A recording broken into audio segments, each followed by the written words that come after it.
TNT rocks. Digimon rocks. TNT rocks.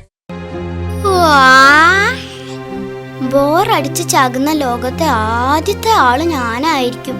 ഈ ബോറടി മാറ്റാ ഇപ്പൊ എന്താ ചെയ്യാ? യെസ്, കിട്ടിപ്പോയി.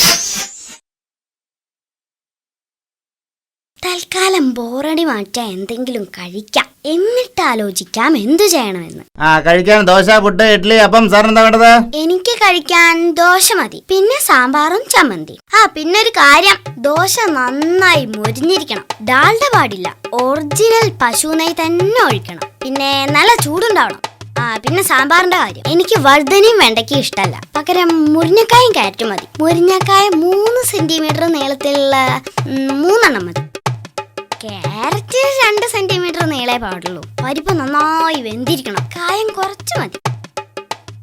പിന്നെ ചമ്മന്തി ആണെങ്കിൽ നല്ല ഇളയ തേങ്ങയുടേതാവണം. ഉപ്പ് പാകത്തിനേ പാടുള്ളൂ കേട്ടോ, എരിവ് കുറച്ചു കൂടിയാലും കുഴപ്പമില്ല. കഴിഞ്ഞോ? കഴിഞ്ഞു. ദോശ, സാമ്പാർ, ചമ്മന്തി. എടോ, ഞാൻ ഇത്രയും നേരം പറഞ്ഞൊന്നും താൻ കേട്ടില്ലേ? അതുപോലെ ഒരു സ്പെഷ്യൽ ദോശയും ചമ്മന്തിയും വിളിച്ചു പറ.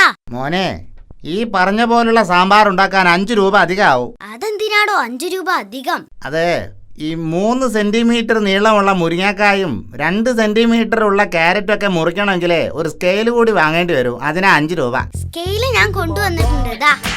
ഇനി പറഞ്ഞ പോലെയുള്ള സാമ്പാറും ദോശയും കൊണ്ടുപോവാ. സാറിന് എന്താ വേണ്ടത്? ബീഫ് ബിരിയാണി. Okay sir. അല്ല, ഞമ്മക്ക് മുരിങ്ങക്കായും സാമ്പാറും ഒന്നും ശരിയാവൂലെന്ന്. ഞമ്മക്കാണെങ്കിൽ എന്തെങ്കിലുമൊക്കെ കടിച്ച് പറിച്ച് വലിച്ച് പറിച്ച് തിന്നണോ?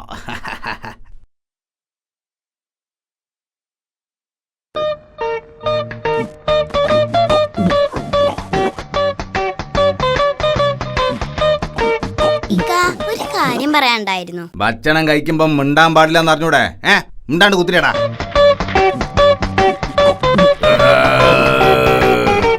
ഇനി പറ മോൻ, എന്താ പറയാൻ വന്നേ? ഇക്കാന്റെ ബിരിയാണിയില് ഒരു ഈച്ചയുണ്ടെന്നാ പറയാൻ വന്നത്. അല്ലാ, എന്നിട്ട് ഇപ്പോഴാണ് പഹയാ പറയുന്നത്. ഇനിയിപ്പോ എന്താ ചെയ്യാ? ഛർദിച്ചാലോ? അല്ലോ വേണ്ട, ഛർദിച്ചാൽ 50 ഉറുപ്പ്യ വെറുതെ പോവും. ഇക്ക ടെൻഷൻ അടിക്കണ്ട, ഒരു ഈച്ചയല്ലേ ഇക്ക തിന്നുള്ളൂ. ഒന്നുകൂടെ ഈ പ്ലേറ്റിലുണ്ട്. എവിടെ പോയി ബെയ്റ്റർ? ഓന്റെ മയ്യത്തുനിന്ന് നമ്മൾ എടുക്കൂ.